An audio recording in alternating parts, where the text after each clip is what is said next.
Hello friends, welcome back to my channel Sathya. இன்றைக்கி எப்படி போல ஒரு இன்ட்ரெஸ்டிங்கான விலாக் பார்க்கலாம் வாங்க. ஸோ இது வந்து சண்டே விலாகு. ஸோ காலையில் மெதுவாக பொறுமையாக தான் எல்லா வேலையும் செஞ்சேன். ஏன்னா என்னோடய டே வந்து சண்டே தான் எனக்கு பிடிச்ச டே. ஸோ அதனால் வந்து எப்பயுமே வந்து ஸ்லோவாகவே பண்ணுவேன். ஸோ காலையில் எழுந்திரிச்சோன்னே வந்து காஃபி தான் பால் ஃபஸ்ட்டு சூட் பண்ணிவிட்டு, நான் எந்திரிக்கிறதுக்குள்ளே வந்து பால் வந்து வெளியில் தான் இருக்கும். ஸோ வெளியில் வச்சுட்டு போயிடுவாங்க ஊற்றிட்டு. ஸோ எந்திரிக்கிற டைமுக்கு வந்து காய்க்கிறப்போ வந்து சில டைம் வந்து ரொம்ப நேரம் ஆயிடுச்சுன்னா வந்து பால் வந்து திரிஞ்சிடும். ஸோ அதனால் முடிஞ்ச அளவுக்கு வந்து பாலை மட்டும் சூடு பண்ணி வச்சுறது.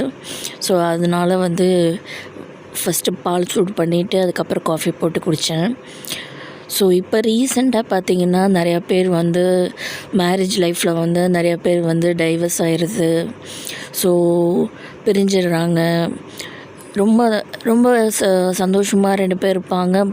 சில கொஞ்ச நாளில் பார்த்திங்கன்னா வந்து பிரிஞ்சிடுறாங்க.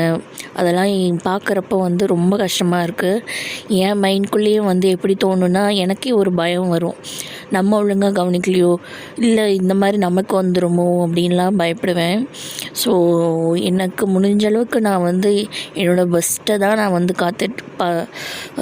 காட்டிகிட்ருக்கேன். ஏன்னா வந்து கவனிக்கிறதுல எல்லாத்துலேயும் வந்து என்னால் முடிஞ்ச அளவுக்கு நான் வந்து எப்பயுமே வந்து சண்டை போடக்கூடாது, ரொம்ப இதாகிடக்கூடாது, கோவம் வரக்கூடாது அப்படின்னு ரொம்ப கான்ஷியஸாக இருப்பேன். ஸோ அதனால் இந்த மாதிரி நியூஸ் வரப்பெல்லாம் நம்மளுக்கு வந்து ஒரு மாதிரியா பக்குன்னு இருக்க மாதிரி இருக்கும். ஸோ சொல்ல முடியாது. ஸோ எல்லாருமே வந்து பார்த்து கவனமாக தான் இருக்கிற மாதிரி இருக்குது. எவ்வளோ கவனமாக இருந்தாலும் சில லைஃப்பில் வந்து ரொம்ப சேஞ்சஸ் நடக்குது. அது ஏன்னு எனக்கு புரியல. சில விஷயம்லாம் பார்த்திங்கன்னா நம்மளை மீறி நடக்கிற மாதிரி எனக்குலாம் சில டைம் தோணும். நம்மளாம் இந்த மாதிரி விஷயம் பண்ணது, அச்சோ கொஞ்ச நேரத்தில் குழம்பு இந்த மாதிரி பண்ணணும்னு நினச்சோமே சேஞ்ச் ஆயிடுச்சே, இல்லை அந்த மாதிரி ஏதாவது விஷயங்கள், இல்லைனா யார்கிட்டையாவது பேசுகிறப்போ சண்டை போடுறது, அப்போல்லாம் வந்து யோசிக்கிறப்போ நம்மளை மீறி சில விஷயம் நடக்குதே, எப்படி இவ்வளோ ஏதோ நடக்கிற மாதிரி இருக்கும் அப்படின்லாம் சில டைம் தோணும். அப்போ நினைக்கிறப்ப தான் நினச்சி பார்ப்பேன். ஸோ நேரங்காலம் அமையிறப்போ சில விஷயங்கள் நடக்கிறப்போ ஆட்டோமேட்டிக்காக வந்து நம்மளை அறியாமையே நிறைய விஷயம் பாசிட்டிவாகவும் நடக்குது, நெகட்டிவாகவும் நடக்குது. அது ஏன்னு எனக்கும் தெரியல. உங்களுக்கு ஏதாவது அந்த மாதிரி விஷயங்கள் தோணியிருக்கான்னு சொல்லுங்கள் எனக்கு கமெண்ட்டில். ஏன்னா வந்து எனக்கும் வந்து அதை தெரிஞ்சுக்கணுன்னு ஒரு இது தான். ஏன்னா தெரிஞ்சிருந்தனா நம்ம வந்து கொஞ்சம் ரொம்ப கான்ஷியஸாக இருப்போம்ல. ஸோ இவ்வளோ வருஷம் ஒன்றா இருந்து பழகி பேராக இருந்திருக்காங்க. திடீர்னு வந்து சின்ன ரீசன் இல்லைனா ஏதாவது ஒரு ரீசன் சொல்லி இதாகிடுது. ஸோ அது நினைக்கிறப்பமே எனக்கு பயமாக இருக்குது. ஏன்னு தெரியல, எனக்கு உள்ளுக்குள்ளே ஒரு பயம் வந்துக்கிட்டே இருக்கும். ஸோ அதையும் மீறி தான் நான் வந்து ஒரு கான்ஷியஸ்னஸோடு இருக்கிறேன். ஸோ பார்ப்போம், முடிஞ்சது எல்லாமே நல்லா தான் நடக்கும்னு நான் வந்து சாமியை வந்து கடவுளை தான் வந்து நான் ரொம்ப நம்பிக்கையோடு யோசிக்கிறேன். ஸோ நம்மளுக்கு வேறு இது தெரியலல்ல, நம்மளால் அதை வந்து மீறி பண்ண முடியாது எதுவுமே, சாமியை மீறி. ஸோ அதனால் அவர்கிட்ட பாரத்தை போட்டுட்டு நம்ம லைஃப்பை நம்ம வந்து ஹாப்பியாக சந்தோஷமாக கிடைச்ச லைஃப் பார்ட்னரோட சந்தோஷமாக இருக்கணும்னு நினைக்கிறேன். ஸோ இப்போ பார்த்திங்கன்னா பூரி வச்சு காலையில் செஞ்சுட்டு டிவி பார்த்துக்கிட்டே சாப்பிட்டுட்டு இருந்தேன். அப்புறம் தான் வந்து என்வி வாங்கிட்டு வந்திருந்தாங்க ஹஸ்பண்டு. அதுவும் பலாப்பழமும் வாங்கிட்டு வந்திருந்தாங்க. ஸோ இது வந்து பலாப்பழ சீசனில், ஸோ மிஸ் பண்ணக்கூடாதுன்ட்டு வச்சு சாப்பிட்டுட்டு இருந்தேன். நல்லா இருந்தது. ஒரு டைம் வாங்கிட்டு வந்தாங்க. அந்த பழம் அவ்வளோ இனிப்பாக இருந்துச்சு. தேன் சாப்பிட்டா எப்படி இருக்கும் அந்த அளவுக்கு இனிப்பாக இருந்துச்சு. ஸோ இந்த தடவை வந்து குழம்பு பண்ணுறத எதுவுமே வீடியோ எடுக்க முடியல, சாரி. அப்போ பேட்ரி லோவாக இருந்துச்சு, அதுக்குள்ளே வந்து சமையல் பண்ணிடலான்ட்டு பண்ணிட்டேன். சாதம் வச்சுருந்தேன், ஒயிட் ரைஸு. அப்புறம் வந்து மீன் சாப்பிடணுன்னு ஆசையாக இருந்தது. ஸோ மீன் குழம்பு தான் வாங்கியிருந்தோம். லேட்டாக வாங்கினாலும் என்னமோ தெரியல, மீன் வந்து கெட்டு போகிற ஸ்டேஜில் இருந்துச்சு. ஸோ அதனால் வந்து கொஞ்சம் கஷ்டமாக போச்சு. அப்புறம் மீன் வந்து பொரித்து வச்சுருந்தேன், பாதி மீனை. ஸோ மீன் காசு கொடுத்து நம்ம வாங்குகிறோம். ஸோ அவங்க வந்து நம்மளை ஏமாத்துறப்போ ரொம்ப கஷ்டமாக இருக்குது, சாப்பிட முடியாமல் நம்ம கஷ்டப்படுறப்போ. ஸோ அதுக்கப்புறம் பார்த்திங்கன்னா நல்லா வீட்டில் எல்லாருமே வந்து மாப் போட்டாச்சு. ஸோ ஹஸ்பண்ட் தான் இப்பயும் போல் எனக்கு வந்து ஹெல்ப் பண்ணுவார். ஹலோ ஃப்ரெண்ட்ஸ், இப்போ பார்த்தீங்கன்னா ஒரு சின்ன டாபிக் பற்றி சொல்லலாம் அப்படின்னு தோணுச்சு.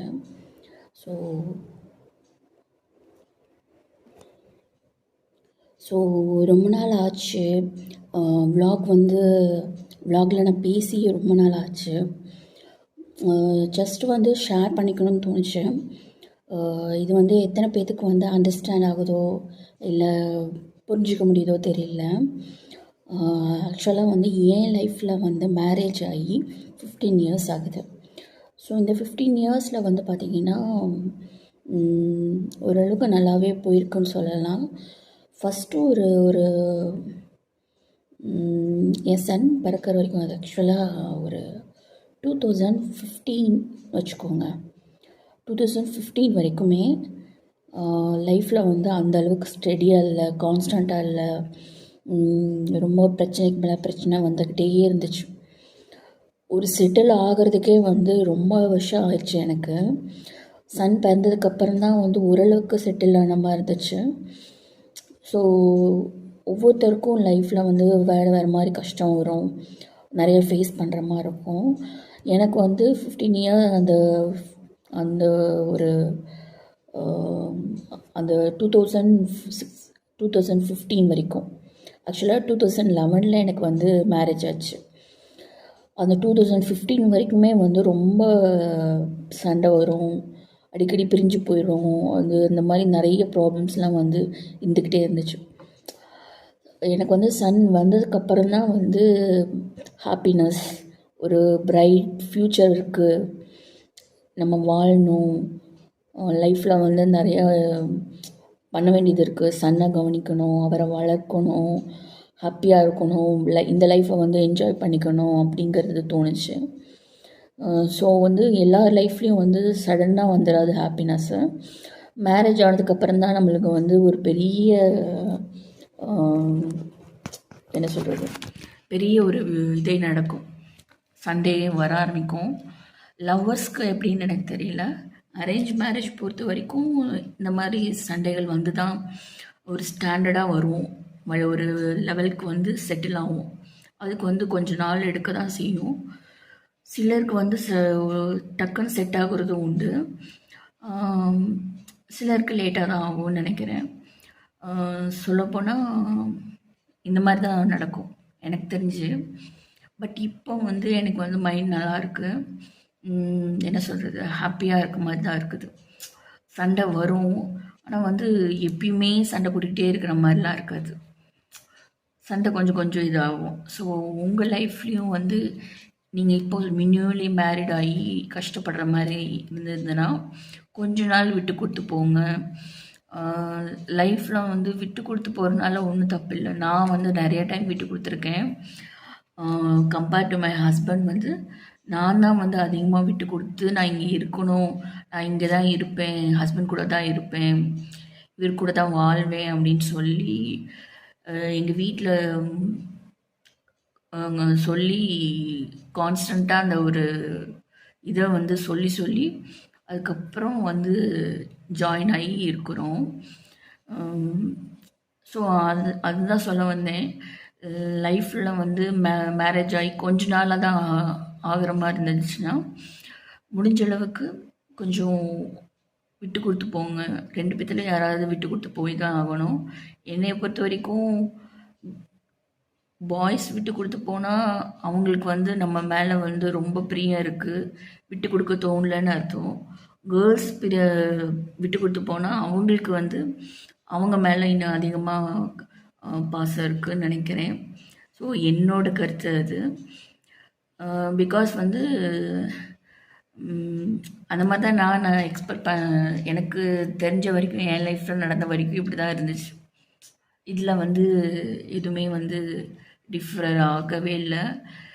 அந்த ஒரு 2015 வரைக்கும் அடிக்கடி சண்டை வரும். அம்மா வீட்டுக்கு போவோம், அங்கே இருக்க முடியாது, கொஞ்ச நாள் கூட என்னால் மேனேஜ் பண்ண முடியாது. சண்டை போட்டுக்கிட்டே என்ன எப்போ பார்த்தாலும் சண்டை போட்டுக்கிட்டே இருக்கிறாங்க, இப்படிலாம் இருக்கக்கூடாது அப்படின்னு தோணும்.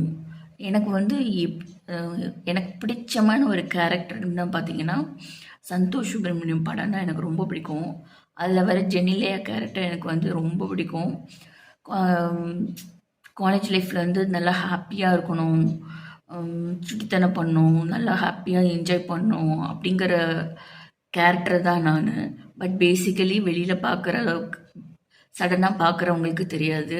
என்கிட்ட நல்ல ஃப்ரெண்ட்லியாக மூவ் ஆனாங்கன்னா அவங்கக்கிட்ட வந்து நல்ல ஜோவியலாக இருப்பேன், நல்லா ஹெல்ப் அதெல்லாம் வந்து நிறையா இது பண்ணுவேன்.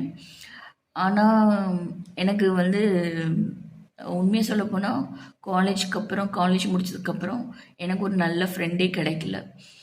எவ்வளோ பிரச்சனை வரும், பக்கத்து வீடோ ஏற்று வீடோ இல்லை இந்த மாதிரி நிறையா பேர்த்த பார்த்துருக்கேன். எனக்கு என் ஃப்ரெண்டை மாதிரி இப்போது யாருமே அமையலை.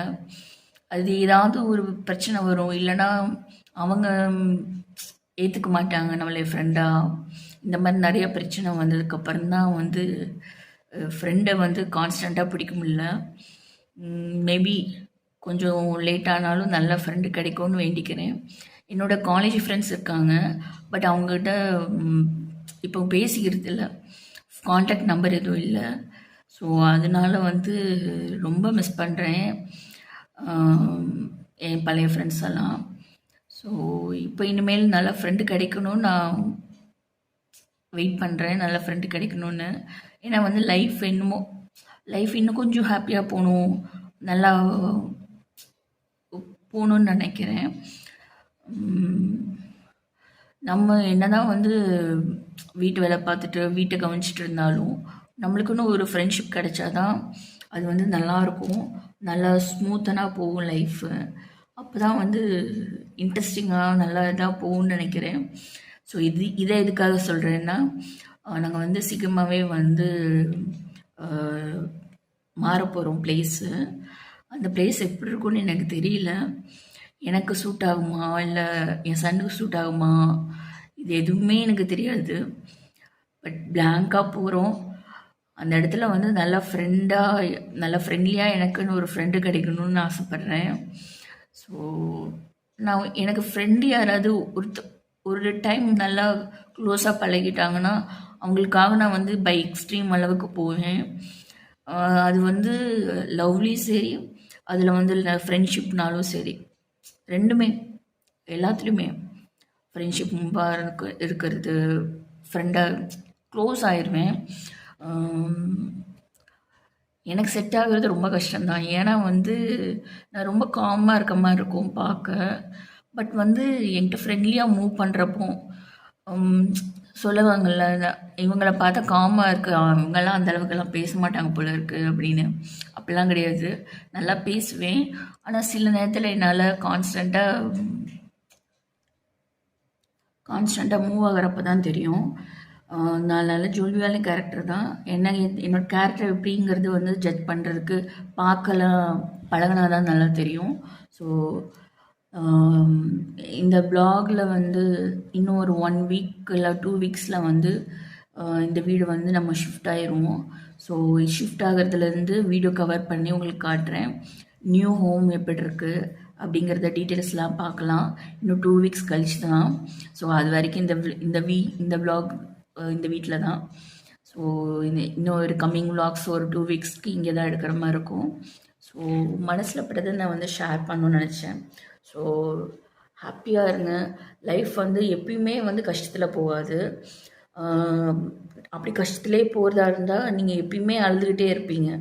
கொஞ்சம் டைம் கிடைக்குதில்ல, எப்பயுமே நம்ம என்ன தொடர்ந்து அழுதுகிட்டு இருக்கோமா, தொடர்ந்து கஷ்டத்தையே நினச்சிட்ருக்கோமா, சாப்பிடாம தூங்காமல் இந்த மாதிரி எதுவுமே பண்ணாமலாம் இல்லை. அப்பப்போ கொஞ்சம் சேஞ்ச் ஆகும் அப்படின்னு நம்பிக்கையோடு கடவுள் மேலே நம்பிக்கையோடு இருக்கணும். அப்போ தான் வந்து நிறைய சேஞ்ச்மெண்ட் நடக்கும், நல்ல விஷயங்கள் நடக்கும்னு நினைக்கிறேன். ஸோ இந்த vlog வந்து நான் கம்பல்சரி இதை பேசணும் எப்படியாவது அப்படின்ட்டு கவர் பண்ணி பேசியிருக்கேன். ஸோ ரொம்ப போர் அடிக்க விரும்பல. ஸோ இன்னொரு vlogஓட ஒரு 1 or 2 டேஸில் வந்து vlogஓட இல்லைனா ஷார்ட் vlogsஓட உங்களை நான் மீட் பண்ணுறேன். Okay friends, bye. Like, comment, share and subscribe my videos. Bye. Thanks for watching my video, friends.